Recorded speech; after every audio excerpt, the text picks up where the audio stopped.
Narito na naman tayo para sa isang napaka-sweet at nakakakilig na love story nila Kalingap Edu at Ate Viancy. Tulad mo ay aking makilala at kung ano. Para sa pagpapatuloy ng ating love story ay narito na naman tayo para sa isang nakakakilig na moment ng EDC Love Team noong pagpunta nila sa Hong Kong. First time na makapunta ni Ate Viancy sa Hong Kong, kaya sobrang na-excited talaga siya at sobrang nag-enjoy siya sa kanilang mga pinuntahan doon. Napakarami din ng kanilang mga supporters at mga viewers nila na galing doon sa Hong Kong, kaya napakainit ng pagtanggap sa kanila ng mga tao. Kaya naman bago sila umuwi ay talagang nag-usap muna si Kalingap Edu at Viancy sa mga magandang naranasan nila noong nag-fan meet sila kanina.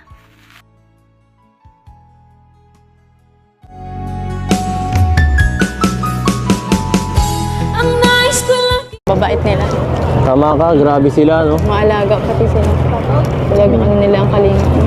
Siguro kung wala sila, baka kawawa tayo dito. Sobrang pagod, no? Sobrang mahal ng kalingap dito sa lugar na to. Salamat sa kanila. Grabe. Kanina talaga, nagulat ako. Ang daming tao. Ha? Nagulat ako kanina. Ang daming tao. Ang dami nga, no? Speechless na ako kanina. Nakita ko nga kanina nang ano ka, medyo nataranta sa nanginginig yung kamay mo. Kaya hinawakan ko na lang yung kamay mo. Pasensya na. Ha? Baka ikinagalit mo yun, ha? Gusto ko lang makatulong. Salamat nga pala kanina. Hindi mo ako iniwan. Sa... Doon. Kanina siksikan mo. Siyempre. Siguro kung wala ka lang. Saan ako nakadating. Baka naligaw na ako. Sabi Kasi ko Tita naman sa'yo, Mayan. Thank you, Tita Mayan. sabi ko naman sa'yo, di ba? Ako magiging bantay mo dito. Kami nila, no? Nila Kalingap Rab. At siyempre, baguhan ka dito. Baka hindi mo pa alam yung mga ginagawa, ano nila, yung mga fans dito. Sobrang mapagmahal talaga eh. Yeah, thank you. Yung iba, grabe talaga. Nakikipag-anuhan talaga, siksika, nakikipag-anuhan talaga para makita ka lang. Ang kalingap? Ha? Ang kalingap.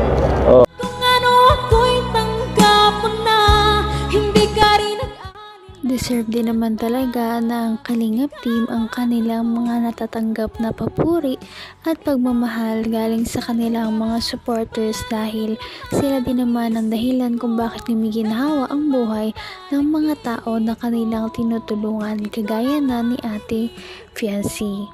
Nakikipag-anuhan talaga para makita ka lang. Ang kalingap? Ha? Ang kalingap. Oo. Hindi ako. Tama ka.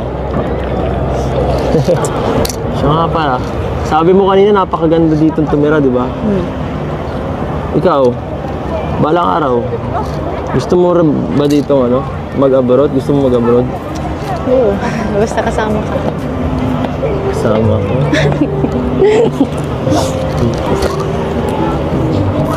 Paano naman tayo niyan makakapagtrabaho ng tama? Wala dito mahihirap. Baka pa tayo ang tulungan dito eh. Mahirap maghanap dito ng tutulungan. Tayo pa nga binibigyan ng ampaw eh. Wala na ako. wala talaga akong ginastos. Puro bigay lang. Alam ko maganda dito, no? Pero bisibisita na lang siguro. Doon ka na lang sa diet. Huwag ka nang lumayo sa akin. Hindi naman kita pababayaan eh. Ikaw na lang naman hinihintay ko eh.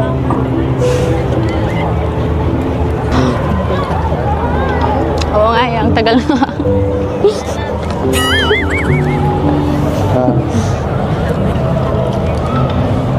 Tagal talaga. Napakatagal. naman ang bawat panaginip ko.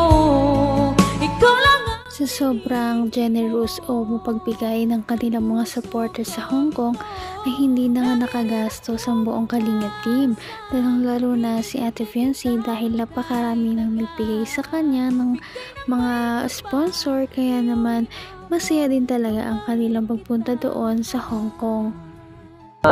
Paglalakbay na to together. Ang mahalaga, magkasama tayo, di ba? Oo. Sana susunod, makabalik ulit tayo dito. Kaya nga gusto ko din magbalik dito ulit. Ha? Gusto ko din ulit magbalik dito. Gusto mo ulit bumalik? O gusto mo ulit ako Itong kong ditong kasama bumalik? parehas. Sige na, parehas na. Ganyan. Ganda dun, oh. Tara, Oo. lakad-lakad tayo. Tara, punta tayo doon sa malaking ano na yan, building oh. Mukhang maganda dyan eh. Awa naman tong taong OFW. Mukhang malalim ang inisip mo ah. Hirap talaga maging OFW, no? Sinabi mo pa, hirap eh.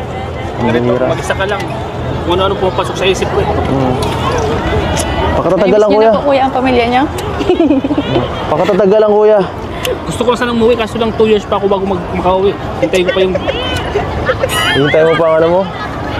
Ang... 2 years ko bago matapos yung visa ko dito. Tagal. Huwag kang magalala, kuya. Malay mo, matulungan ka ng kalingap. Nandiyan, may pag-asa pa. Kaya mo yan. Huwag kang mawawala ng pag-asa. Nakakalungkot dito. Naawa na ako sa'yo, kanina ka pa. Hanggang wakas, ay tayo ng dalawa. Palagi kang naman. Sa sobrang ganda ng Hong Kong ay napasabi na lamang si Ate Fiancé na gusto niyang makabalik doon dahil sa napakabuti ng mga tao at marami ang nakakilala din sa kanila doon at syempre napakaganda rin talaga ng Hong Kong lalong-lalo na noong pumunta sila sa Disneyland na makikita ninyo sa ating nakaraang video.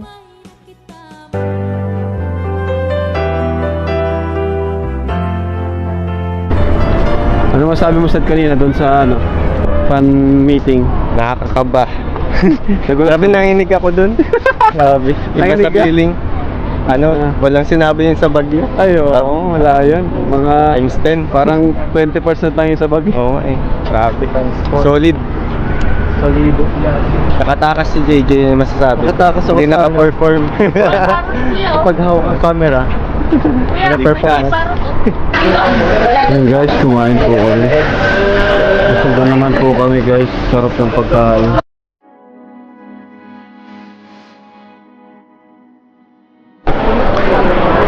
Alright, so Times Square na po tayo.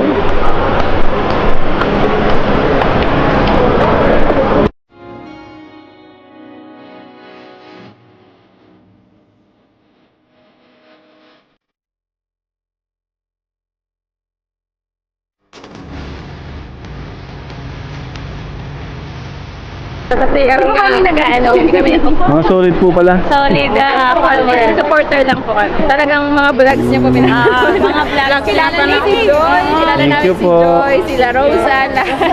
Salamat po. Oo, Angels. Louis Vuitton, nasa na ba yun? Busin mo na yung ampo. Sana nga ay mas madami pang mapuntahan ng EDC Love Team, kaya naman naabangan natin ang kanilang mga susunod na adventure o kanilang mga pupuntahan dahil paniguradong magiging unforgettable na naman ang mga ganitong pupuntahan nila. Kagaya na lamang ang kanilang pagpunta ngayon sa Hong Kong. Marami pa silang mga pinuntahan na makikita ninyo sa ating nakaraang mga video. Napaka-sweet talaga nila at napakabait ng tambalang ito kaya maraming sumusuporta. Kaya naman sana ipatuloy natin silang suportahan at mahalin si Fiancé, si Kalingap Edu at ang Kalingap Team. Yun lamang at maraming salamat sa panonood. Abangan natin kung magkakatuluyan ba talaga si Kalingap Edu at Fiancé. Hanggang sa muli! Bye! Ngayon'y abot